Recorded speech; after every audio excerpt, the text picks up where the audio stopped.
है 7 प्रकार का इनका टोटल क्रम क्या होगा जाता है। जैसे कि हम लोग बोल देते हैं यहीं पे हमारे क्या होते हैं, एक तो दोस्तों हम लोगों के पास में क्या होता है एशिया महाद्वीप होता है, जिसका हमारा क्या होगा यहाँ पर होगा एशिया के बाद में दोस्तों यहीं पर क्या होता है यूरोप होता है। और यहीं पर इसको दोस्तों जो दो भागों में डिवाइड किया गया है, नीचे तो हमारा दोस्तों क्या होता है दक्षिणी अमेरिका होता है, नीचे क्या होगा दक्षिण अमेरिका, ऊपर हमारे पास में क्या होता है दोस्तों उत्तरी अमेरिका होते हैं। कितना हो गया 1 2 3 4, कितना हो गया 4। और यहीं पर दोस्तों जो हमारे पास में आता है इसे अपन लोग क्या बोलते हैं अफ्रीका महाद्वीप बोला जाता है दोस्तों, इसे क्या बोलेंगे अफ्रीका महाद्वीप बोला जाता है। और नीचे दोस्तों अपना क्या होता है अंटार्कटिका होता है, क्या होता है अंटार्कटिका महाद्वीप नीचे होते हैं, इसे अपन लोग क्या बोलते हैं अंटार्कटिका महाद्वीप बोला जाता है। और यहीं पर दोस्तों एक अपना ऑस्ट्रेलिया महाद्वीप होता है, जिसे ऑस्ट्रेलिया नहीं ओशिनेशिया महाद्वीप बोला जाता है, क्या बोलते हैं ओशिनेशिया बोला जाता है। टोटल कितने महाद्वीप हैं 7। एक तो हमारे पास में क्या होगा एशिया यूरोप, उसके बाद क्या बोलेंगे उत्तरी अमेरिका दक्षिण अमेरिका अफ्रीका अंटार्कटिका, उसके बाद क्या बोलेंगे क्या बोलेंगे क्या बोलेंगे आप लोग जल्दी बोलो ऑस्ट्रेलिया, ना ना ना ना ओशिनेशिया बोलेंगे, क्या बोलेंगे ओशिनेशिया बोला जाता है। चलो देखो हालांकि जो ऑस्ट्रेलिया होता है, चलो इसका जिक्र भी मैं आगे करता हूँ। अब यहीं से दोस्तों इसको मैं यहाँ से इरेज करता हूँ, ध्यान देना। टोटल मैंने महाद्वीपों की संख्या कितना बताया 7 बताया दोस्तों, जिसमें से सबसे बड़ा महाद्वीप होता है अपना एशिया होता है, क्या होगा दोस्तों एशिया होता है। अच्छा यही से जो एशिया होगा, एशिया में टोटल कितने देश आते हैं 48 देश आते हैं, कितने आते हैं दोस्तों 48 देश आते हैं एशिया के अंदर, जिसमें से अपना एक प्यारा सा क्या होता है भारत होता है, क्या होगा इसी के अंदर एक अपना प्यारा सा क्या होगा भारत उपस्थित होता है। आपके सामने मैं यूरेशिया यूरोप और एशिया दोनों का अगर मैं मैप बना करके चलता हूँ दोस्तों, यहीं से अगर इसकी कैटेगरी में यहाँ से लेकर के चलूंगा दोस्तों, ये अपने पास में क्या होगा ऐसे यूरेशिया का अपने पास में दोस्तों ये क्या बनेगा मैप बन करके चलता है।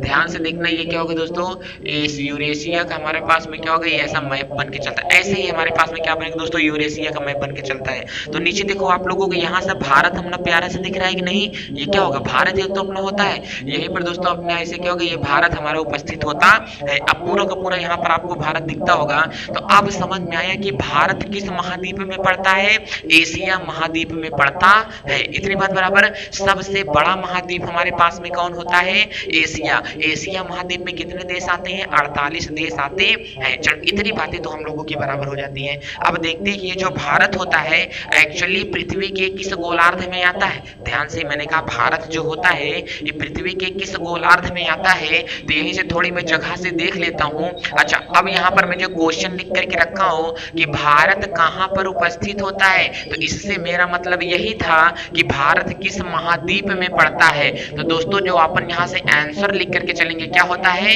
एशिया महाद्वीप में भारत पड़ता है। इतनी बात बराबर। कहाँ पड़ता है दोस्तों एशिया महाद्वीप में भारत पड़ता है। ध्यान से देखते रहना, चीजें समझ में पूरी तरीके से आप लोगों की आएंगी। अब कह रहा है कि ध्यान से कहां पर है दोस्तों पृथ्वी पर किस महाद्वीप में है। हालांकि जवाब तो पहले मिल गया कि एशिया महाद्वीप में है, और कह रहा है कि किस गोलार्ध में पड़ता है। कहां पे पड़ेगा भारत किस गोलार्ध में पड़ता है, इसको देखने के लिए आप लोगों को थोड़ी सी बात समझनी पड़ेगी। अब यही से ये हमारी दोस्तों क्या होती है पृथ्वी होती है। ध्यान से अगर जिन लोगों को नहीं दिखेगा थोड़ा सा आप लोगों को थोड़ा प्रयत्न करना देखने का, हालांकि मैं यहाँ तो बना रहा हूँ। ये दोस्तों हमारी क्या होती है पृथ्वी होती है। ये पृथ्वी कितने भागों में डिवाइड की गई है।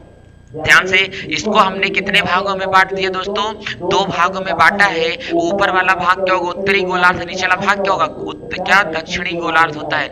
अब यहीं पर दोस्तों जो हमारे पास में क्या होगा हमारा प्यारा सा भारत उपस्थित होता है, यहीं पर अपना पूरा का पूरा समूचा भारत उपस्थित है। ध्यान से यहीं पर मैं अगर बनाऊंगा इसका तो ये अपना क्या होगा यहीं पर पूरा भारत ऐसा उपस्थित होता है। अब ध्यान से देख करके चलो तो किस गोलार्ध में है उत्तरी गोलार्ध में है। अगर उत्तरी गोलार्ध पूछे तो उत्तरी गोलार्ध बोलेंगे, और नहीं तो दोस्तों अपना क्या होगा इतना जो अपना पूरा का पूरा एक त्रिज्य खंड उपस्थित है इसे अपन लोग बोल देंगे दोस्तों कि जो अपना पूरा प्यारा भारत उपस्थित है कहां पर उपस्थित है तो पूर्वोत्तर गोलार्ध में उपस्थित है या पूर्वोत्तर भाग में स्थित है। इसे क्या बोलेंगे दोस्तों पूर्वोत्तर गोलार्ध में क्या है भारत स्थित है या पूर्वोत्तरी। ठीक है पृथ्वी के ये पूरब होगा ये क्या होगा उत्तर होगा, इसी के साइड में क्या होता है ये उपस्थित होता है। इतनी बात दोस्तों समझ में आप लोगों को आ रही है। तो किस गोलार्ध में पड़ेगा उत्तरी गोलार्ध में भारत पड़ता है, दक्षिणी गोलार्ध में नहीं पड़ते हैं।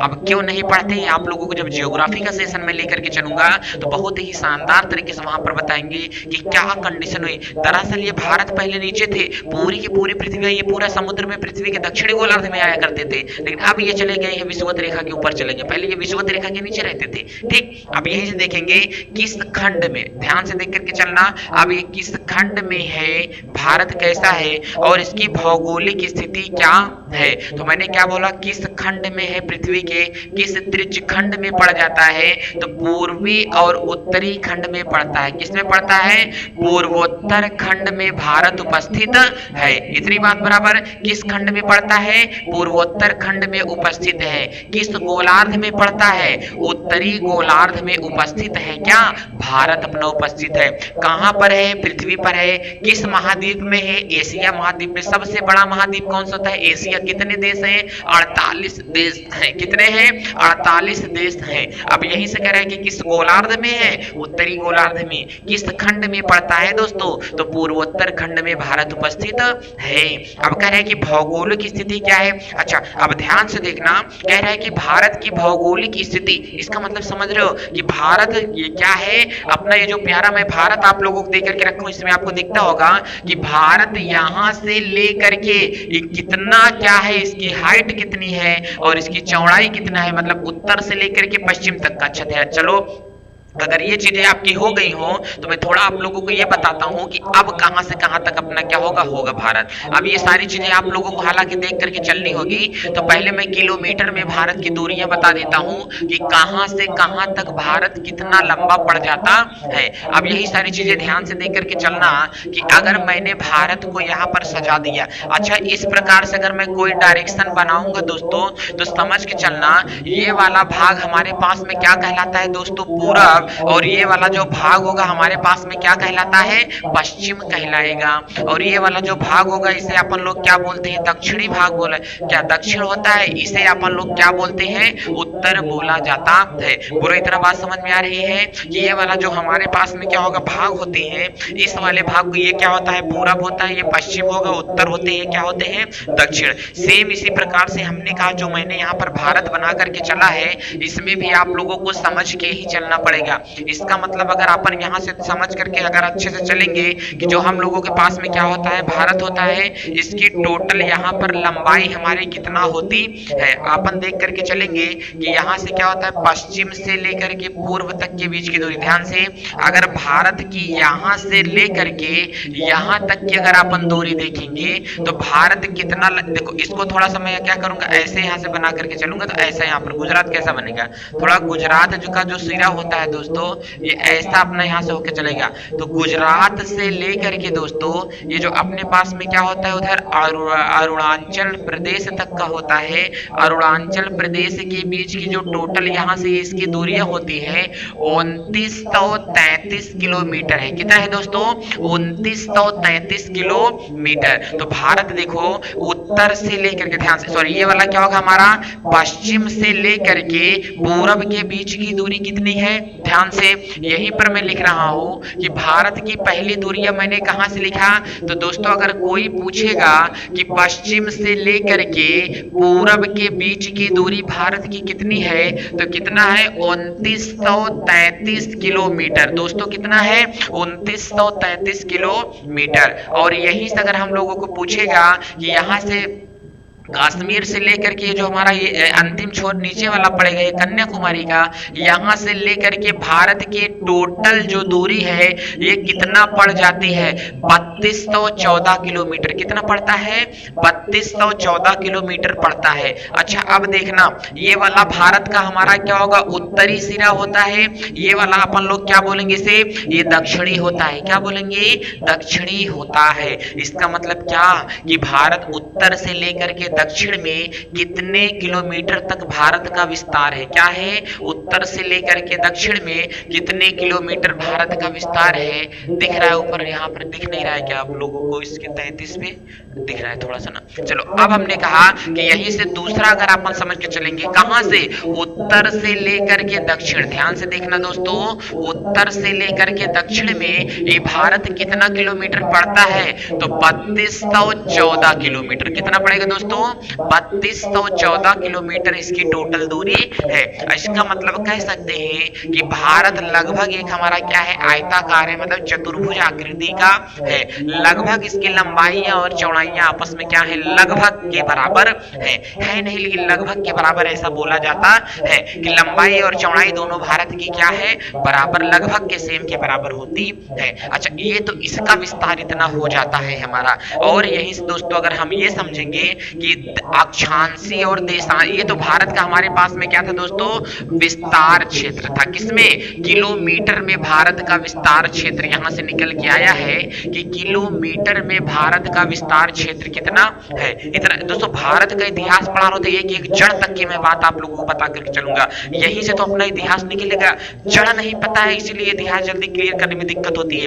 एक एक बेसिक तरीका यहां से अपन लेकर के चलेंगे कि कैसे एकदम कैसे आसान नहीं लगेगा यार, कैसे नहीं आसान लगेगा इतिहास, देखना कैसे आसान आपको आती नहीं है। हालांकि थोड़ा सा टॉपिक में जियोग्राफी का उठा लिया हूं ताकि चीजों को मैं ठीक तरीके से, देखो सबके पढ़ने और पढ़ाने का तरीका अलग अलग होता है, लेकिन मैं सिखा रहा हूं आप लोगों को, तो जैसे मेरे को समझ में आता है वैसे मैं आप लोगों को लेकर के चलूंगा, समझ में चीजें आएंगी, गारंटी इस बात की है। चलो ध्यान से, अब हमने कहा अगर थोड़ा सा अपन लोग ये देखेंगे कि पृथ्वी पर कितना विस्तार भारत का है, इसका मतलब क्या होता है, अक्षांश क्या होती है, देशांतर क्या होती है, इसका मतलब यही से देखेंगे अक्षांश और देशांतर कितने हैं, किस अक्षांश में पड़ता है, किस देशांतर में भारत पड़ता है, ये सारी चीजें अपन देख करके चलेंगे। क्या, किस अक्षांश, यही चीज तो मैं बता रहा हूं कि किस अक्षांश में पड़ेगा, किस देशांतर में भारत पड़ता है, ये अपन देख करके चलेंगे। अब यही चीजें देख करके चलना। मान लिया दोस्तों ये हमारी ये क्या है, पृथ्वी है, ध्यान से, ये मैंने यहां से माना कि हमारी ये पूरी की पूरी क्या होती है, कि पृथ्वी है, ऐसा हमने मान लिया। अच्छा दोस्तों आप लोग ये जानते हो कि पृथ्वी की जो विषुवत रेखा होती है इसे क्या बोलते हैं, 0 डिग्री अक्षांश बोलते हैं, क्या बोलेंगे, 0 डिग्री अक्षांश। अच्छा दोस्तों यहीं से हमारे पास में क्या होगा, 10 डिग्री, ये क्या होगा 20 डिग्री, यहीं से दोस्तों 30 डिग्री, ये क्या होगा 40 डिग्री, यहाँ से 50 डिग्री, ये 60 डिग्री, इसका क्या होगा 70 डिग्री, दोस्तों इसका क्या होगा 80 डिग्री, यहीं पर आ जाते हैं। थोड़ा अगर अपन बढ़ाते हुए तो दोस्तों इसे अपन लोग क्या बोलते हैं 90 डिग्री, फिर क्या होगा दोस्तों 80 डिग्री होगा, फिर यहीं से क्या होगा 70 डिग्री, फिर यहीं से क्या होगा 60 डिग्री, फिर दोस्तों क्या होगा 50 डिग्री, ये 40 डिग्री, यहीं पर दोस्तों 30 होगा, इसका 20 होगा, यहीं पर क्या होगा 10 होगा, इसका फिर क्या होता है 0 डिग्री आ जाते हैं। अच्छा दोस्तों यहीं से अगर आप लोग आते हो फिर यहीं से इसका क्या होगा दोस्तों 10 डिग्री होगा, इसका 20 डिग्री होगा, ये 30 डिग्री होगा, इसका 40 डिग्री होगा, ये 50 डिग्री होगा, 60 होगा, यहीं से 70 होगा दोस्तों, यहीं से 80 होता है, और यहीं से इसका क्या होता है 90 डिग्री, फिर दोस्तों क्या होगा 80 डिग्री होगा, फिर 70 डिग्री होगा, फिर 60 डिग्री होगा, यहीं से 50 होगा, फिर क्या होगा 40 होगा, 30 डिग्री होगा, 20 डिग्री होगा, 10 डिग्री होगा, फिर क्या होता है इसका 0 डिग्री यहाँ से हो जाते हैं। पूरा इतनी बातें आप लोगों को समझ में आ रही है कि नहीं?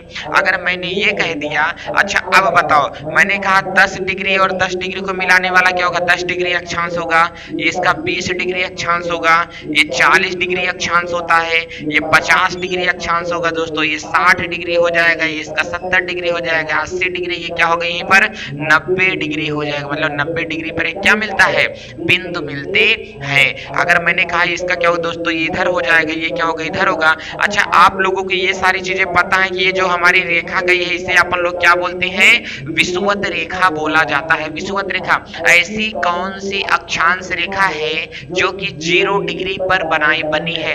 0 डिग्री अक्षांश किसे कहा जाता है, विषुवत रेखा को या भूमध्य रेखा को, पृथ्वी को बराबर 2 भागों में बांटने वाली काल्पनिक रेखाओं को, पृथ्वी का एक गोला काट दो भाग में, एक बड़ा उत्तरी गोलार्ध, दूसरा क्या निकला दक्षिणी गोलार्ध निकला, दोनों समान बराबर में ही कटेंगे। जब बराबर में कटेंगे तो कौन काटा, जो ये रेखा इसको क्या करेगी काटेगी, इस रेखा का ही नाम हमारे पास में क्या होता है दोस्तों, विषुवत रेखा, या तो इसे अपन क्या बोलते हैं भूमध्य रेखा बोला जाता है। अच्छा पृथ्वी का जो अक्षांशीय विस्तार है, और ध्यान से देखना पृथ्वी पर डाली गई क्षैतिज काल्पनिक रेखाएं जो होती हैं, जो बेड़ी बेड़ी रेखाएं डाली गई है, इन रेखाओं को अपन क्या बोलते हैं, अक्षांश बोला जाता है। अच्छा दोस्तों, कभी भी अगर मैं आप लोगों से अक्षांश की बात करूंगा, ध्यान से, अगर कभी भी आपके सामने अक्षांश की बात करेगा, इसका मतलब जो क्या होता है, क्षैतिज रेखा होती है।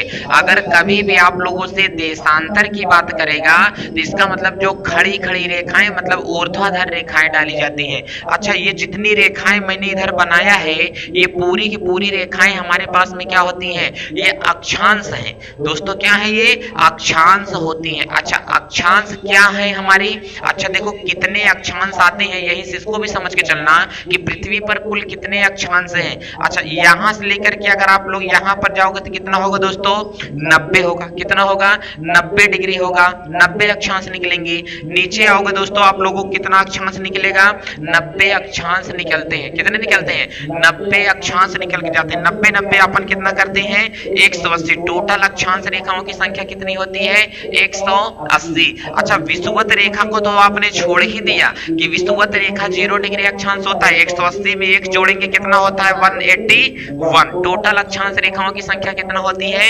181। लेकिन अगर ध्यान से देखो, अक्षांश रेखाएं तो लंबी लंबी जानी चाहिए ना। अगर ये मान लिया कि हमारी पूरी की पूरी क्या है, पृथ्वी है, ऊपर तो जाकर के एक लगभग बिंदु के आकार का बनेगा, एक बिंदु ही इसके ऊपर रखा होगा कि नहीं, तो बिंदु, हालांकि बिंदु की ना तो लंबाई होती है ना तो चौड़ाई। एक बिंदु इसका 90 डिग्री पे ये मिलेगा, एक बिंदु इसका 90 डिग्री पे ये मिलेगा। जो 90 डिग्री पर हमारा यहाँ पर बिंदु मिल रहा है, ये कोई अक्षांश नहीं माना जाता है। क्या बोले, ये कोई अक्षांश नहीं माने जाते हैं। अच्छा बाबा, तो इसका मतलब जो 181 बता रहे हो गलत है। नहीं बाबा, ये गलत नहीं है, इसमें से आप लोगों को घटा देना है। कितने अक्षांश, दो, तो 179। टोटल अक्षांशों की संख्या नंबर कितने आ जाते हैं, 179 अक्षांश होते हैं। ये चीजें ध्यान से दिमाग में रखना।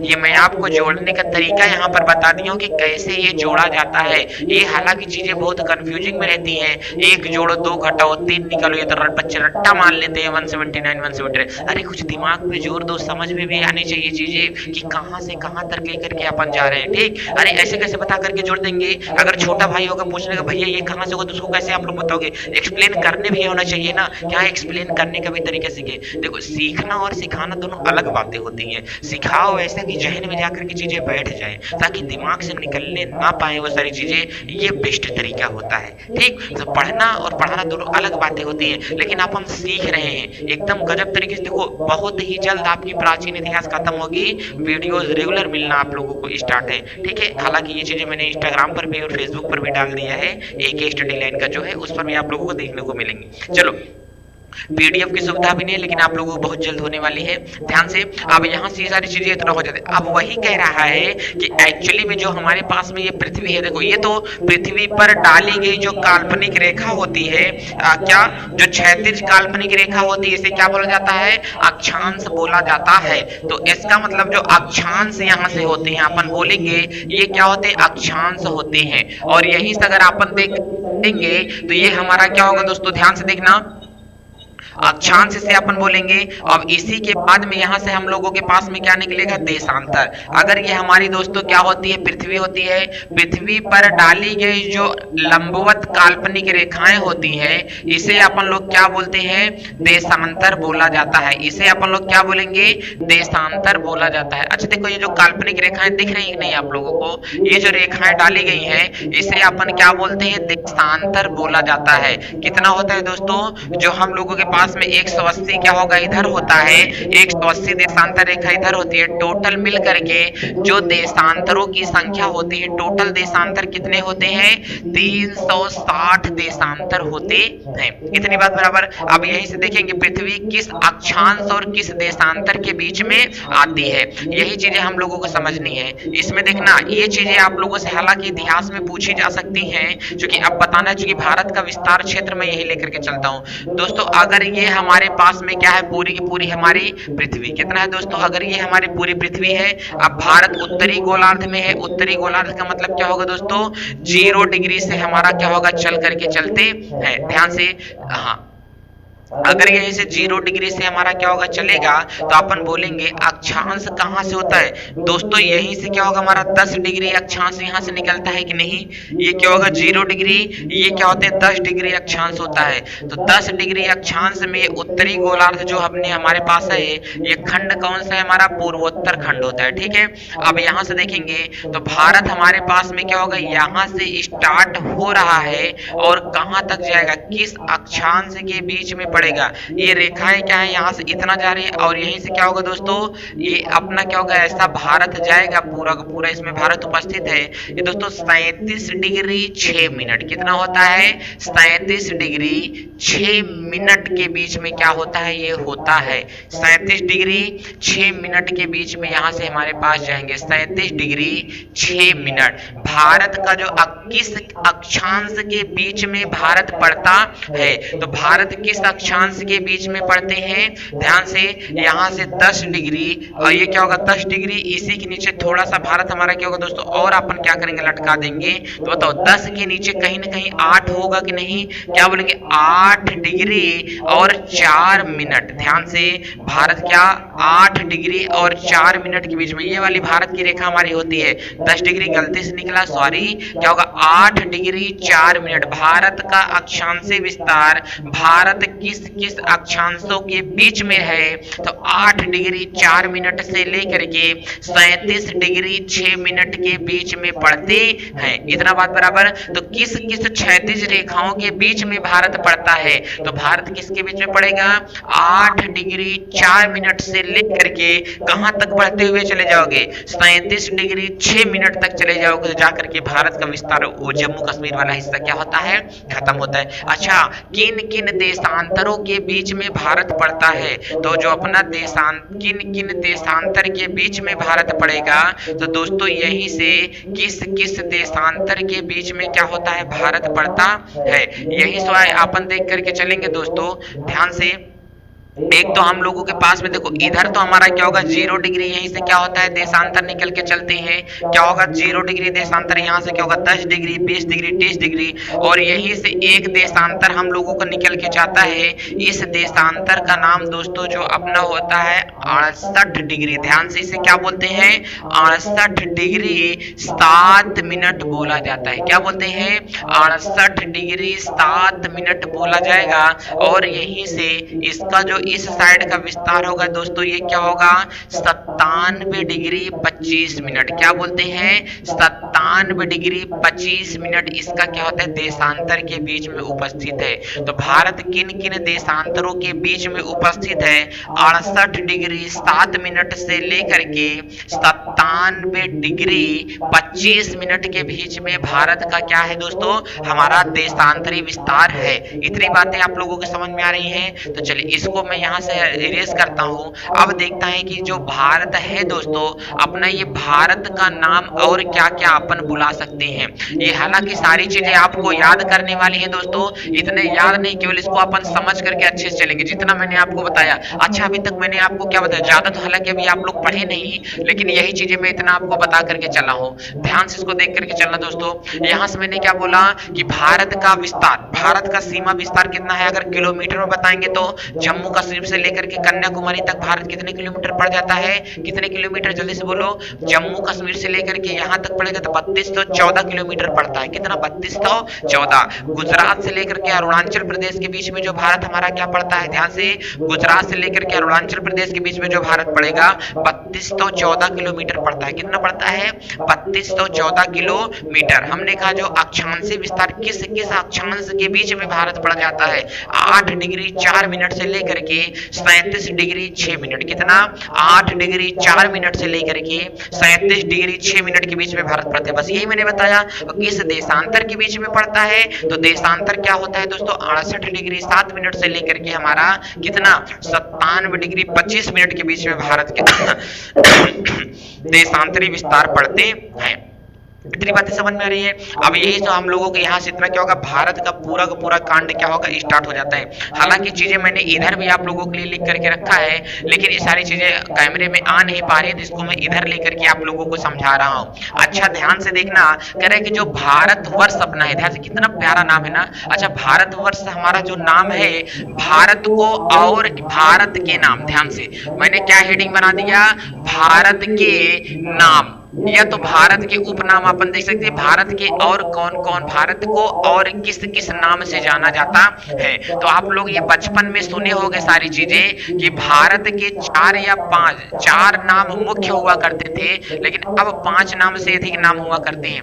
एक तो हम लोगों के पास में जो भारत का नाम होता है दोस्तों, इसे अपन लोग क्या बोलते हैं, भारतवर्ष बोला जाता है। ध्यान से, इसे क्या बोलते हैं, भारतवर्ष बोला जाता है। दूसरा दोस्तों जो हम लोगों के पास में होता है, इसे क्या बोला जाता है, हिंदुस्तान के नाम से भी भारत को जाना जाता है। और यही से दोस्तों इसे आर्यावर्त के नाम से भी जानते हैं। क्या जानते हैं, आर्यावर्त के नाम से भी जाना जाता है। और चौथा जो नाम है दोस्तों, इसे इंडिया के नाम से भी जानते हैं। क्या जानते हैं, इंडिया के भी नाम से जाना जाता है। और यही से दोस्तों और एक हम लोगों के पास में आता है, जिसे अपन लोग क्या बोलते हैं, रेवा। क्या बोला जाता है, रेवा के नाम से भी इसे जाना जाता है। भारत को रेवा के नाम से भी जाना जाता है। और ये तो हमारे मुख्य हो गए। और वैसे नॉर्मली एक दो आप लोग और इसको याद कर लेना, यही से इसे क्या होता है, जम्बू द्वीप के नाम से भी जानते हैं। भारत को किसके नाम से, जम्बू द्वीप के नाम से भी, भारत का ही नाम होता है जम्बू द्वीप। और इसे हिंद के नाम से भी जानते हैं, तभी तो बोलते हो जय हिंद। ठीक है, यही तो बोला जाता है ना कि भारत को क्या होगा, हिंद के नाम से भी जानते हैं। जम्बू द्वीप भी भारत का नाम होता है।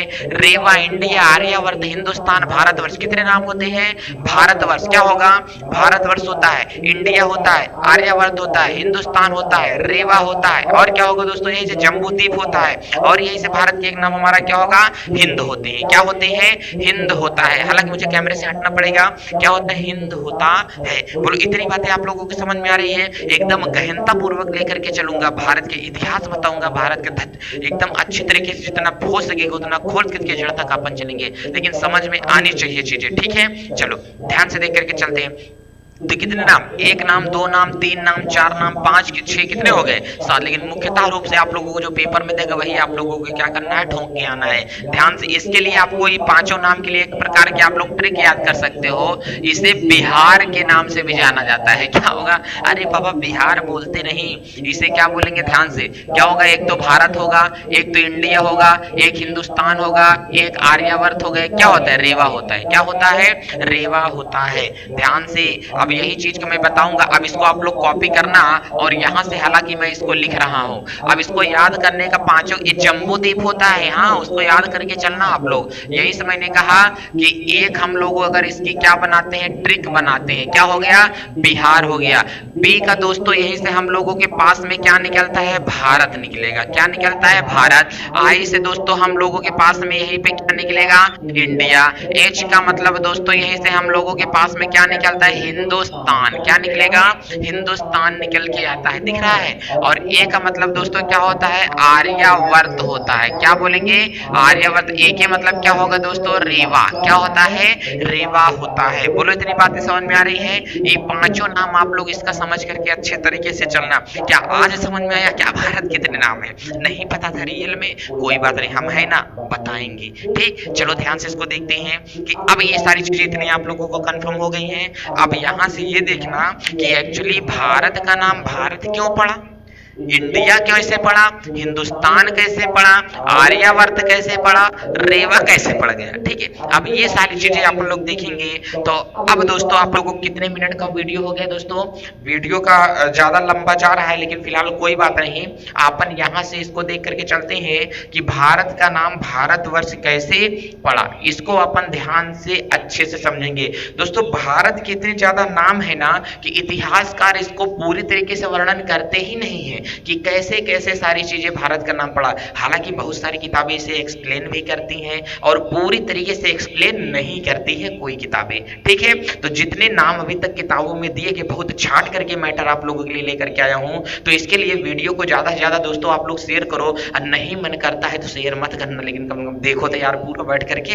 हाँ चलो अब अच्छे से देखते हैं कि यही चीजें अब आगे देखेंगे क्या यहां से हम लोगों करके चलना, क्योंकि भारत का नाम मतलब इतिहासकारों का बहुत अलग अलग मत है। कुछ इतिहासकार इसे इसलिए कहते हैं कि भारत का जो यहाँ पर नाम पड़ा हुआ है ये राजा दुष्यंत के पुत्र के भरत के नाम पर पड़ा है। ध्यान से, एक तो जो भारत का नाम हमारा भारत पड़ा, अपन पहले ये बता रहे हैं कि भारत का नाम क्यों भारत पड़ा है, यही सारी चीजें पहले अपन देखेंगे। भारत का नाम क्यों भारत पड़ा, तो हमने कहा कि भारत का नाम भारत इसलिए पड़ा क्योंकि एक राजा दुष्यंत थे। अब राजा दुष्यंत के पुत्र का नाम दोस्तों क्या था, भरत था। राजा दुष्यंत के पुत्र का नाम क्या था, भरत था। अब जो भरत थे वो चारों दिशाओं के विजयी थे, वो चारों दिशाओं पर विजय प्राप्त कर लिए थे। चारों दिशाओं पर विजय प्राप्त करने के कारण वो जिस जगह पर रहते थे उसे भारत का देश कहा जाता था। तो भारत का देश होने के कारण उसे क्या कह दिया गया, भारत कहा गया। इतना बात बराबर, उसे भारत का देश कहा गया क्योंकि भारत जिस देश में रहते थे उस देश को भारत और भारतवर्ष कहा गया। एक तो चीजें हम लोगों को यहाँ से ये इतना क्लियर सारा होकर के आता है कि अब इसका नाम क्या होगा, भारतवर्ष पड़ता है। ये ऐत्रेय ब्राह्मण के अनुसार, ध्यान से, ये ऐत्रेय ब्राह्मण, ध्यान से अगर आप लोगों से पूछेगा कि ऐत्रेय ब्राह्मण में क्या बताया गया है, ठीक है, तो ऐत्रेय ब्राह्मण के अनुसार ये सारी चीजें बताई जाती है। अब यहीं से मत्स्य पुराण के अनुसार क्या बताया जाता है कि मनु की प्रजा। अब ध्यान से, यहीं से क्या होगा दोस्तों, मत्स्य पुराण। मत्स्य पुराण क्या बताता है कि भारत का नाम भारत कैसे पड़ा। अच्छा सुनने की इच्छा है, मत्स्य पुराण में क्या बताया गया है कि भारत का नाम कैसे भारत पड़ा, ठीक है। अच्छा पहली बात तो देखेंगे भारत का नाम भारतवर्ष क्यों पड़ा, राजा दुष्यंत के पुत्र का नाम क्या था, भरत था। और भरत ने चारों दिशाओं में अपनी फतेह हासिल किया था, इसी के कारण भरत जिस देश में रहते थे उस देश को क्या कहा गया, भारत कहा गया। उस भारत या भारतवर्ष उस देश को कहा गया। इतनी बातें बराबर। ये कौन बताता है, ऐत्रेय ब्राह्मण के अनुसार ये बताया गया है। अब मत्स्य पुराण में क्या बताया जाता है, ऐसा मत्स्य पुराण, विष्णु पुराण, आप लोग ये सारी चीजें तो जानते हो कि अगर गर्व से कहो हिंदू हैं, ठीक है। अब ये सारी चीजें आप लोगों को हालांकि पता होंगी कि मत्स्य पुराण क्या होता है, ऐत्रेय ब्राह्मण क्या होता है, विष्णु पुराण क्या होता है। विष्णु पुराण तो हालांकि टीवी सीरियल होता है, ये सारी चीजें आप लोगों को पता होंगी, ठीक है। अब ये मत्स्य पुराण दोस्तों आप लोगों को मैं बताऊंगा नेक्स्ट वीडियो में, इसके लिए आप लोगों को वेट करना पड़ेगा। वीडियो का अगला पार्ट आप लोगों को कल अपलोड हो जाएगा, इसको आप लोगों को देखना पड़ेगा, ठीक है। अब इसी के चीजें दोस्तों आगे कल आपकी स्टार्ट होंगी, मत्स्य पुराण। कल की हेडिंग, कल का टॉपिक अपना क्या होगा, मत्स्य पुराण। अब वीडियो को शेयर नहीं किए हो तो दोस्तों जाकर के ज्यादा से ज्यादा वीडियो को शेयर आप लोग कर दो, फ्रेंड्स के पास में शेयर करो, क्योंकि अगर वीडियो बना रहे हैं तो कुछ ना कुछ प्रॉफिट तो होना चाहिए, देखने भी तो मांगता है सभी लोगों का। और आप लोग ये वीडियो को ज्यादा से ज्यादा शेयर करें, और जैसा होता है कमेंट बॉक्स में, कमेंट्स में आप लोग कमेंट करें, ठीक है। जय भारत।